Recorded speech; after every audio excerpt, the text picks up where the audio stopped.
এই হলো রিক, আর আমি ওকে 2000 বছর পেছনে রোমান সাম্রাজ্যে পাঠিয়ে দিয়েছি।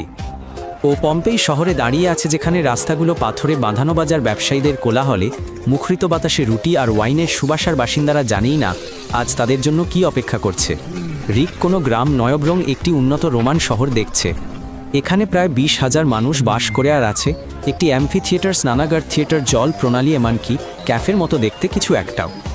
সব কিছু অবিশ্বাস্য রকম আধুনিক মনে হচ্ছে, আর রিকের নিজেকে ইন্টারনেটবিহীন কোনো দক্ষিণাঞ্চলের পর্যটকের মতো লাগছে। ও খেয়াল করল ওর পায়ের তলার ফুটপাতটা হালকা কাঁপছে, যেন কোনো ভারী গাড়ি পাশ দিয়ে চলে গেছে। লোকেরা তেমন একটা খেয়াল করে না, কারণ তারা ভূমিকম্পপ্রবণ অঞ্চলে বাস করে এবং এই ধরনের কম্পনে অভ্যস্ত। কিন্তু রিকের অস্বস্তি হচ্ছে। পশুরা অদ্ভুত আচরণ করছে, কুকুরগুলো চিৎকার করছে, আর শিকল ছিঁড়ছে, ধারা খুর দিয়ে মাটিতে আঘাত করছে, আর মুরগিগুলো উঠোনে ছোটাছুটি করছে। গ্রামবাসীরা কিছুই বুঝতে পারে না, কিন্তু রিক লক্ষ্য করে যে পশুরাই প্রথম বিপদের আঁচ পেয়েছিল। তাদের সহজাত প্রবৃত্তি তাদের এমন কিছু বলে যা মানুষ এখনও বুঝতে পারেনি। আকাশ থেকে উষ্ণ কাঁটাযুক্ত বরফের মতো ধূসর কণা পড়তে শুরু করে। প্রথমে এটি কেবল বিস্ময় সৃষ্টি করে। কি ঘটছে তা বোঝার জন্য লোকেরা উপরের দিকে তাকায়, আর রিক কাশতে কাশতে হাত দিয়ে মুখ ঢেকে ফেলে।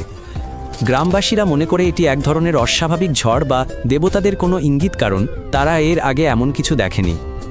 অনেকেই রাস্তায় থেকে জাইমদ পান করতে থাকে এবং এই অস্বাভাবিক ঘটনা নিয়ে আলোচনা করতে থাকে।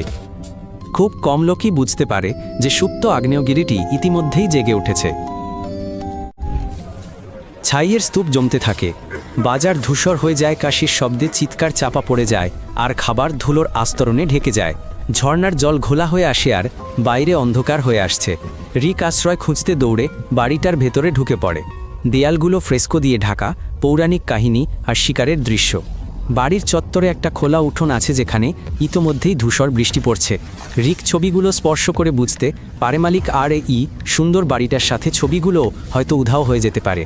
রাস্তায় ফিরে এসে সে একটা দোকান দেখতে পায়, যেখানে পাথরের টেবিলের মধ্যে মাটির হাঁড়ি বসানো, সেখানে স্টু আর রুটি বিক্রি হচ্ছে। রিক এক টুকরো চেখে দেখে বুঝতে পারে এভাবেই ফাস্ট ফুডের জন্ম হয়েছিল। কিন্তু সালফার আর ছাইয়ের গন্ধে খাবারের স্বাদ হারিয়ে যায়। আকাশ রাতের মতো অন্ধকার হয়ে আসে। লোকেরা মশাল জ্বালায়, আর অন্ধকার আরও গভীর হয়। সালফারের গন্ধে বাতাস ভারী হয়ে ওঠে, শ্বাস নেওয়া ক্রমশ কঠিন হয়ে পড়ে। রিক তখনও বুঝতে পারেনি যে পরিস্থিতি কেবল আরও খারাপই হতে চলেছে। প্রতিটি নিঃশ্বাস তার গলা পুড়িয়ে দেয়। চোখে ছাই ঢুকে যাওয়ায় সে দাঁতে দাঁত চেপে ধরে। রিক মুখে একটা কাপড় জড়িয়ে নেয়, কিন্তু তাতে বিশেষ কোনো লাভ হয় না। মানুষ দৌড়াচ্ছে আর কাশছে, শিশুরা কাঁদছে, আর রাস্তাঘাটে বিশৃঙ্খলা ছড়িয়ে পড়ছে। আকাশ থেকে পাথর পড়তে শুরু করে, কোনোটা মুঠোর সমান বড়। ছাদ ধসে পড়ে, আর রিক নিজেকে দেয়ালের সাথে চেপে ধরে। জনতা শহরের ফটকের দিকে দৌড়াচ্ছে, কিন্তু রাস্তাগুলো ছাইয়ে ভরা। গাড়ি আটকে যায়, মানুষ একে অপরকে ধাক্কা দেয়, কেউ চিৎকার করে, কেউ প্রার্থনা করে। রিক পলায়নরতদের মধ্যে ছুটে যায়, বুঝতে পারে যে তার পালানোর সুযোগ কমে আসছে। এই মহাবিপর্যয় 1 মিনিটও স্থায়ী হয়নি, এটা প্রায় 2 দিন ধরে চলেছিল। প্রথমে ছাই আর পাথর পড়তে লাগলো, এবং অনেকেই ভেবেছিল যে তারা অপেক্ষা করে এর শেষ দেখতে পারবে। কিন্তু তারপর এমন কিছু এল, যা থেকে ঘরবাড়ি বা দেয়াল কিছুই রক্ষা করতে পারল না। আগুনের এক প্রবল স্রোত। চূড়া থেকে নেমে এল পাইরোক্লাস্টিক প্রবাহ, গ্যাস আর ছাইয়ের মিশ্রণ, চুল্লির মতো গরম, আর ঘূর্ণিঝড়ের চেয়েও দ্রুতগামী। এর থেকে পালানো অসম্ভব। রিক দেখল আগুন আর ধোঁয়ার এক দেয়াল শহরের দিকে এগিয়ে আসছে, পথের সব কিছু ভাসিয়ে নিয়ে যাচ্ছে। বাতাস দগ্ধ করার মতো গরম, তার চারপাশে সব কিছু ঝলসে গলে যাচ্ছে, মানুষজন রাস্তায় লুটিয়ে পড়ছে।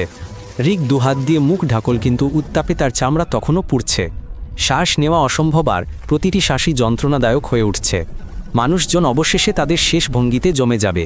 কেউ কেউ মুখ ঢেকেছিল, অন্যরা একটি শিশুকে জড়িয়ে ধরেছিল। প্রত্নতাত্ত্বিকরা পরে এভাবেই তাদের খুঁজে পাবেন, ছায়ামূর্তি জীবনের শেষ মুহূর্তের স্মৃতিস্তম্ভে রূপান্তরিত। এই মহাবিপর্যয়ে হাজার হাজার মানুষের জীবন কেড়ে নিয়েছিল। পালানো অসম্ভব ছিল, সাহায্যের কোনো ব্যবস্থা ছিল না। পম্পেই নিশ্চিহ্ন হয়ে গিয়েছিল। রাস্তাঘাট, বাড়িঘর, আঙুর ক্ষেত, সব কিছু ছাইয়ের পুরু স্তরে ঢেকে গিয়েছিল। একদিনেই যেন শহরটা পৃথিবীর বুক থেকে নিশ্চিহ্ন হয়ে গেল। পম্পেই একটি গণকবরে পরিণত হলো। হাজার হাজার মানুষ চিরকালের জন্য এখানেই থেকে গেল।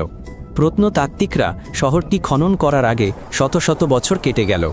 বাড়িঘর, থালা বাসন, ছবি এবং শিলালিপি ছাইয়ের নিচে রয়ে গেল। পম্পেই অতীতের এক জানালায় পরিণত হলো, একমাত্র সেই জায়গা যেখানে রোমান সাম্রাজ্যের দৈনন্দিন জীবন সময়ের সাথে থমকে গেছে। আর এই যে রিকের ছায়ামূর্তি সেটাও ছাইয়ের মধ্যে ভেসে বেড়াচ্ছে। যাই হোক, সে এখন পর্যন্ত বেঁচে আছে এবং নিজের চ্যানেল শুরু করেছে। নতুন পর্বের আপডেট পেতে সাবস্ক্রাইব করুন।